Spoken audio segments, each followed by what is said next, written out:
99 Imporjami, morjesta.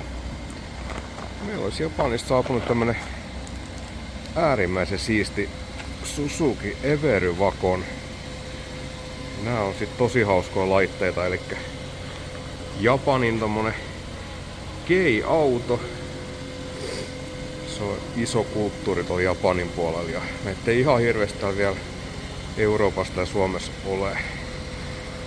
Ja täältä sitten Every Wagonista vielä PZ turboversio ja takavetoinen malli ja turbon avulla löytyy sitten huimat 64 heppaa tehoa, että pystyy liikkumaan ihan kivasti kaupungit ja taajamat, mutta aika hurjaa on, jos moottoritiellä ihan hurjia nopeuksia lähtee ajelemaan, mutta kyllä tämän kanssa ihan 100stakin pääsee, että moottoritie ajokin toimii.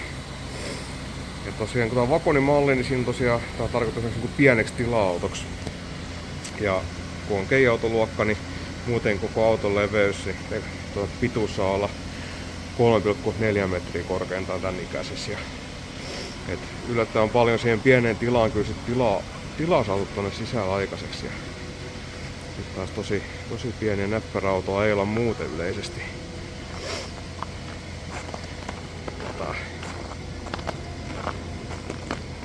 Tää yksilö on tosiaan siisti vehje kaiken puolin ja alta 100 tonnia ajettu ja 2009 vuosi mallinen, niin siihenkin nähden niin oikein siisti. Oltais lähempää vähän ja tosiaan niin Xenon ajovalot löytyy. Ja tosiaan toi siisti korisarja, mikä näissä oikeastaan täytyykin olla, että tää näyttää hienolta tuo kromimaski ja kaikki. Niin siisti yhdistelmä. Tosiaan niin pieni käytöjälki tietenkin täytyy aina löytyä käytöstä autossa, mutta ne on sitten tätä luokkaa, että tosi pieni skaiduisia sun täällä, mutta ei mitään isompaa nyt jos olla huolissa. Otan tuossa just Japanista tullut, että siellä on Japanin kesärenkaat alla, mutta näihin tulee uudet kitkarenkaat meidän toimesta. Vähän tänne näille samoille vanteille, niin niillä kitkoista voi ajella talvet ja kesät. Tietenkin onnistuu kahta rengasarjakin suunnitella, mutta kitkoilla pääsee ainakin silleen helposti, että voi tosiaan ympäri vuoden vaan ajaa niiden kanssa. Just niinku jälkiin, niin tota luokkaa löytyy sieltä sun täältä.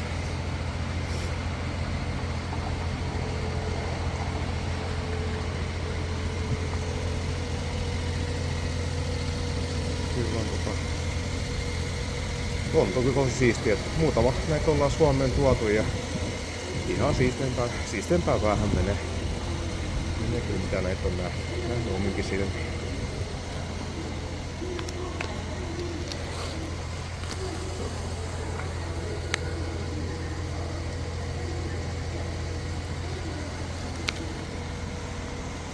Kaikin puolin ihan hyvässä maalissa, että toi on ihan siisti valkoinen väri, metalliväri ja ei oo mitään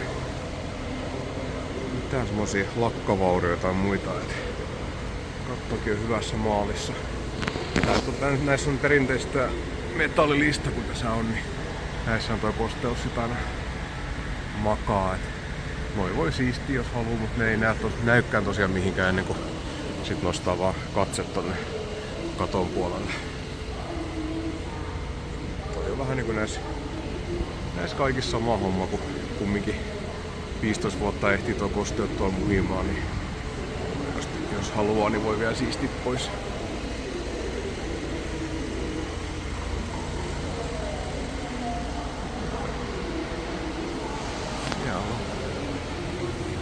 Siistin näköisesti ja tosiaan ei sanomatta, niin tuo tuulilassi mikä tuolla on, niin se on hyvä kirkas tuulilasi ja ei ole mitään ihmehalkeamia. Ja turbomalli tosiaan ja Every Wagon, niin saa ihmiset sit ihmetellä, että mikä ihme tämmönen on. Tosiaan niin kerää aika paljon huomioon, jos kun tästä kuvista videoista ei ehkä ihan saa tätä auton mittasuhteita katsottu, mutta se on tosi näppärä ja nimenomaan pienen näköinen, että vaikka jää ihan normaalikokoisenkin henkilöauton viereen, niin kyllä on huvittavat mittasuhteet tässä asiassa, mikä on vaan hyvä juttu, että on vähän huumori näitten kanssa. Täytyy olla. Katsotaan sisään pikkasen.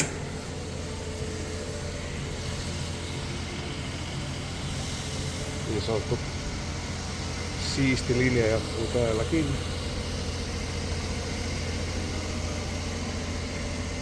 Pikkasen 100 tonnia, alle 100 tonnia ajettu, niin sisusta kyllä sen näköinen. Sen näköinen ja ryhdikkäät penkit kaikki. Ei oo verhailuliemme mistään kärsinyt. Miten näköistä kaikki. Ja niin, istumatila on semmonen näissä kei-autoissa, että se on tietenkin vähän isommilla ei ole nafti, mutta mä olen ite 180 senttiä ja yli 100 kiloinen, niin mä mahdun tähän maksimiasentoon, että penkki on niin takaan kuin voi olla, niin mahtuu ihan hyvin ajamaan. Ja voin näyttää tuossa kun mä istuvaan, niin jalat mahtuu ihan kyytiin, et ei hakkaa polvet mihinkään, että pystyy heilumaan ja ajamaan autoa kyllä ihan hyvin. Et pitkäkoikkoisella saattaa olla vähän hankala. Tulee ehkä polvet noihin muoveihin kiinni, mutta 180 senttisellä ainakin ihan asiallinen olo, et ei silleen ahista. Vaikka on niinku tuvilasi lähellä ja auton keula on tossa ihan niinku polvien lähettyvillä, niin toimii kyllä ajossa edelleen ihan hyvin. Ja sisältä muuten niin soitin, siitä on jäänyt Japaniin. Siinä on tuossa alhaalla on niinku lokerikko puolikas ja tuossa mahtuu sit yhden dinin soitin. Taivot tuon lokerikosta pois ja saa sit ison 2 dinin soittimen paikalle. Ja kiva varusteautomaattinen ilmastointi. Tässä videolla nyt toi oranssi diginäyttö, josta vilkkuu, mutta se ei vilku oikeesti, että se on joku videon häiriö vaan, että se palaa ihan koko aika siististi ilman mitään välkkymistä. Sieltä mittaristoa.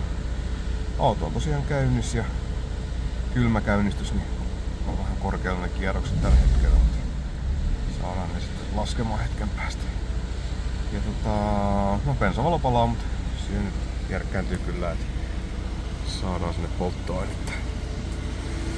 Ja muut varusteet, niin siinä on toi vasen takaavio sähkötoiminen, eli tosta kun painaa, niin tuolta lähtee ovi aukeamaan ja sit kun painaa vielä takaisin, niin ovi kiinni. Tosi näppärä. Löytyy myös tosta avaimesta kaukosäätimestä löytyy avausnappi, että se voi niinku ihan kaukosäätimelläkin avata. Ja muuten niin siistin näköistä kaiken puolin täällä.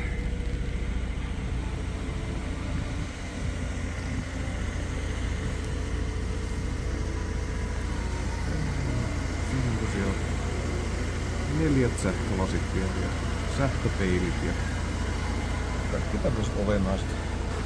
Mitä tämmöisessä kuuluu ollakin. Taas toi taakse. Elikkä tää ovi on tosiaan niin ihan manuaalikäyttöinen. Tässä ei ole sähkötoimintaa. Takana jatkuu siisti linjaa.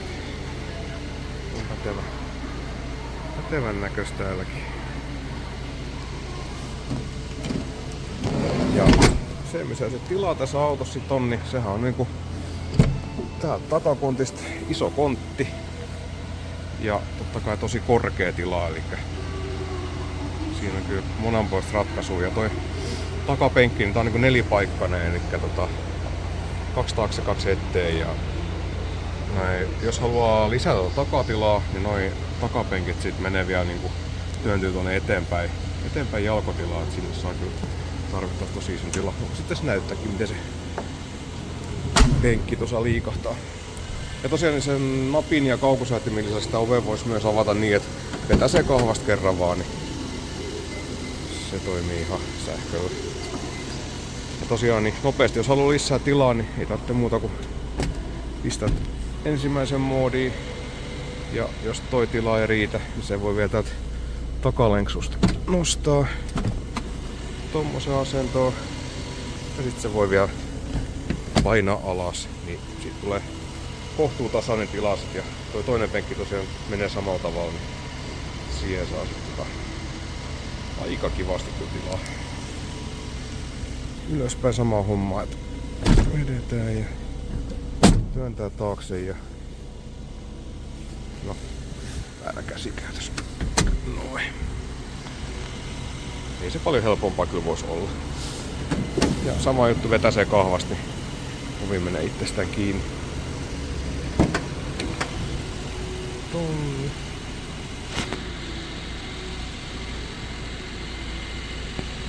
Siisti linja jatkuu tää edessä tälläkin puolella.